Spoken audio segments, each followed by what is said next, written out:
భూమి మీద నువ్వు జీవించిన జీవితము నీ నీతి క్రియలు మాత్రమే ఉంటాయి. కాబట్టి దేవునికి భయపడదాం. ప్రభు యొక్క రాకడది సమీపంగా ఉంది. భూమి అంతమోతా ఉన్నదండి దేవుడు చదివిస్తున్నటువంటి సత్యము. ఈ రోజు నువ్వు ఎవరైనా కానీ నువ్వు ఏ స్థితిలో ఉన్నావు ఒక్కసారి పరిశీలన చేసుకో.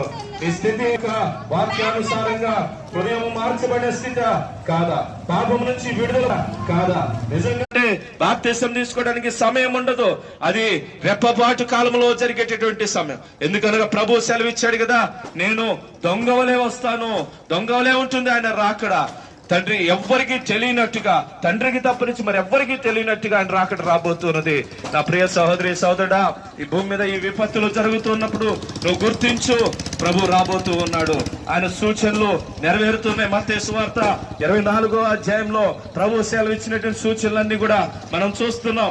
పరిశుద్ధులుగా నీతిమంతులుగా తీర్చబడి మరి పరలోకానికి అంటే మోక్షానికి వారసులు అవుతారని మీ అందరూ కూడా ప్రేమపూర్వకంగా తెలియజేస్తూ ఉన్నాం.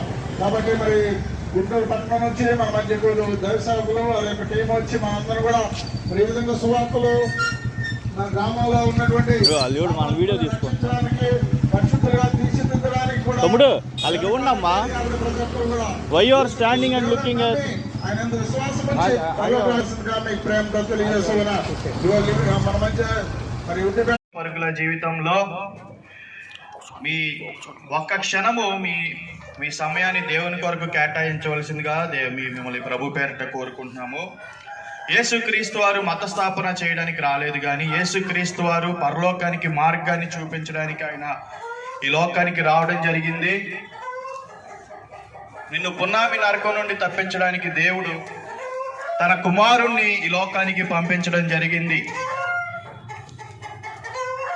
పునర్జన్మ సంబంధమైన స్నానము అంటే యేసుక్రీస్తునందు నీటి బాప్తిసము పొందుకోవాలని దేవునిపేట మిమ్మల్ని కోరుకుంటున్నాను.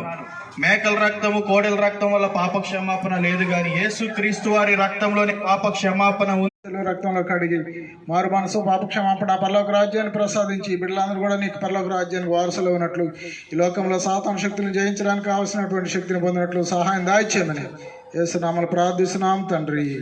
కలిగి ఉండకపోవటమే పాపం. కాబట్టి మీరు ఈ పాపం నుండి విడిపించడానికి దేవుడు తన కుమారుని లోకానికి పంపించాడు. కుక్క రూపంలోనో, నక్క రూపంలోనో, మేక రూపంలోనో, కోతి రూపంలోనో దేవుడు తన కుమారుని పంపలేదు, కానీ మానవ రూపంలోనే దేవుడు తన కుమారుని లోకంలోకి ఎందుకు పంపించాడంటే